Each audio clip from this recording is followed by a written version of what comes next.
Our final stop is Peche Seafood Grill in New Orleans Warehouse District for a sit-down with Executive Chef Ryan Prewitt, who works with local organizations to promote sustainable fishing practices in the region. The James Beard-winning chef says the mission of Peche is to shine a light on Gulf seafood. It was important to all of us that oysters play a big role in the sort of identity of the restaurant. At that point, I realized that we really could build an oyster bar around the idea of showcasing different oysters from different areas in the Gulf of Mexico. So we have Area 3 dredged oysters, the classic Louisiana bottom farmed oyster. It is the sort of standard that a lot of people look to when they're thinking about Louisiana oysters. Then we have the bright sides, which are an off-bottom oyster farmed in Grand Isle. So you have two different Louisiana oysters, slightly different bodies of water, different farming methods, dramatically different end results, both good in their own way. The restaurant also sources off-bottom oysters from Alabama and Florida, which have their own distinctive flavor.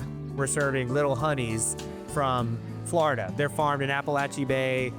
Jody, the woman that runs the farm, is incredible personality and a real driving force for the off-bottom oyster industry in that area.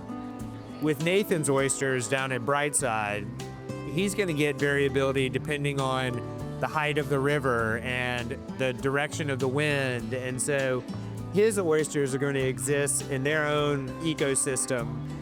And then if you move down the coast to Oyster Bay and Appalachia Bay, where the little honeys are from, they're going to have a totally different profile, and they're also going to have a different input from the grower.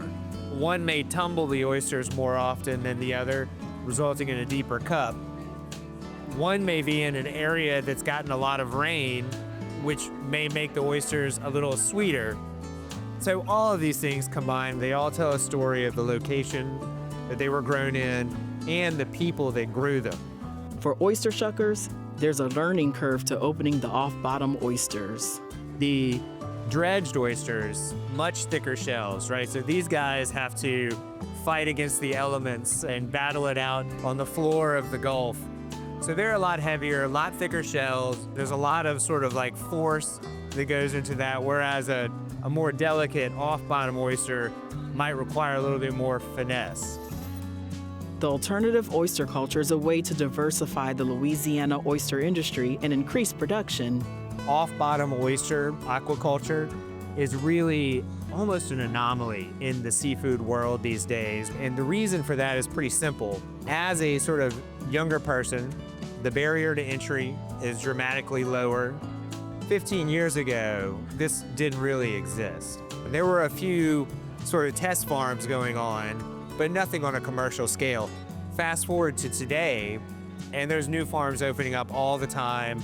It's been very educational to be involved in the seafood world like this, and I've really tried in the last couple of years to sort of step outside of the restaurant perspective and start to look at it in a more holistic perspective. So I think that I do try to bring an overall sense of optimism to the future of the seafood industry.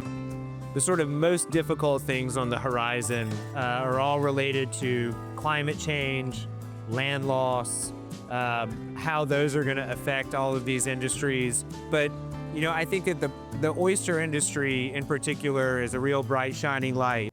Louisiana Coastal Cooking, Saturdays at 9 a.m. and Sundays at 11 a.m. on WYES New Orleans.